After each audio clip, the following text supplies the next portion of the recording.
I wasn't completely convinced it wasn't a scam. It seemed a little bit too good to be true.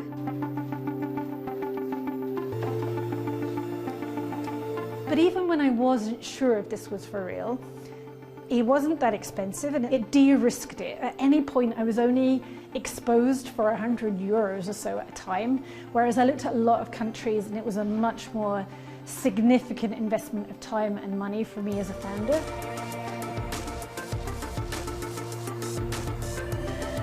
We needed to plan how we could work as a tech company that works with security services and government agencies without moving data necessarily out of the EU, because we were fearful that that might become restricted after Brexit came in full, which in fact it did.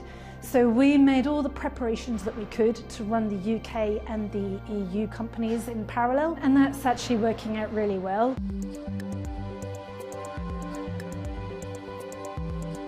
You can start and open a business from anywhere in the world without physically having to go to any government offices, neither during the incorporation process nor after when you're running it. And we believe it really makes running a business very democratic, because in many countries people think that you have to be rich to start a company. We think that if you want to become rich, start a company.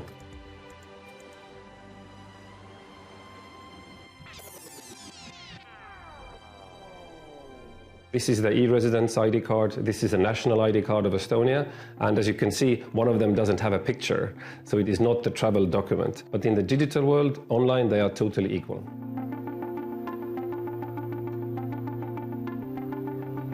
With all the green transition and digitalization, I think we are really in an era of disruptive change, and we want to be as good or as well placed as we were in early 90s or in the beginning of the 2000s. Estonia is well known as a unicorn factory, so we really would like to see a lot of innovation happening in the tech side, but also in a deep tech. E-residency program is like a digital gateway to our ecosystem, which clearly features efficient public services, ease of doing business. And today I think we can really do almost everything in Estonia digitally, be it government services or be it in the private sector side. The only exception is marriage and divorce. The rest of services are all available online.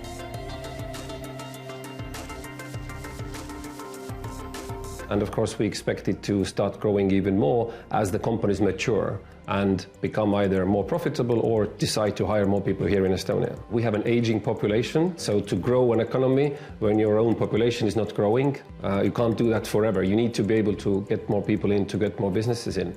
So we see e-residency as one way how to grow the Estonian economy, because more entrepreneurial people will come and start businesses in Estonia.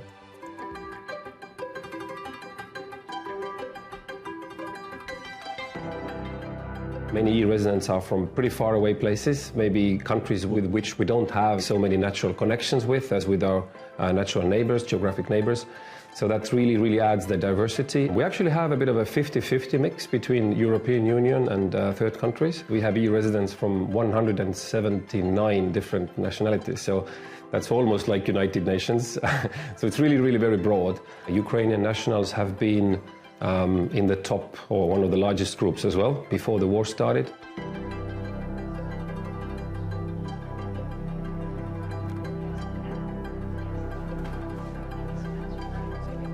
We choose e-residency to set up a company and manage it remotely. Here in Tallinn and in Estonia, we do it with a dream to create next big unicorn in PR tech industry.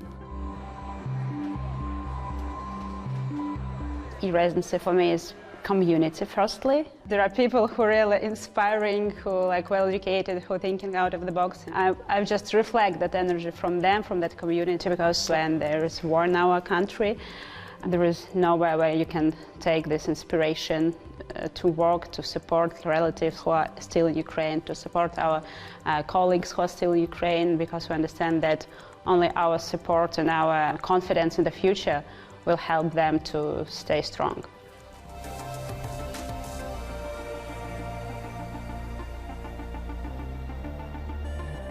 Every Ukrainian national that becomes an e-resident now, if they want to open a business, they can do so without a charge. So we hope that with this little thing we can maybe help some of the displaced refugees to carry on their lifestyle.